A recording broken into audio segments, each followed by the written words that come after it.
Mana bu karas balig'imizni hozir ustiga tangadan tozalab oldik. Endi ichini tozalashni o'rgataman. Kimdirlar sal noto'g'ri va vaqti ko'p ketib qoladigan holatda tozalarkan, mana eng tez tozalaydigan jarayonni ko'rsatib qo'yamiz.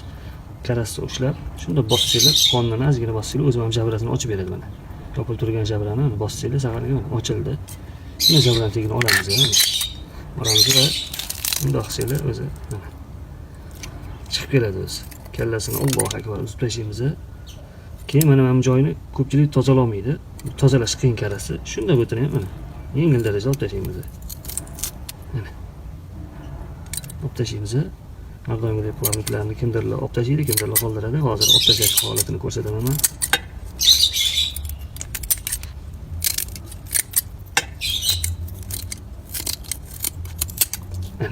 Mana. Mana bu joyidan shunda qaychimizni tiqamiz yoki pichoqni tiqib mana ichligini olib tashlaymiz. Qarabsizlarki, mana bu parda qolish kerak emas. Mana shu parda kimdirlar aytadi, bu parda qanaqadir bir holat, to'g'ri, bu joiz emas ish buni. Achchu taxir parda bu. Buni yuvib olib tashlash kerak buni. Bo'lmasa qanaqadir darajada oshqozonga tushsa, oshqozonimizni ozgina shikastlab qo'yishi mumkin. Shuning uchun buni top-toza qilib yuvib tashlaymiz.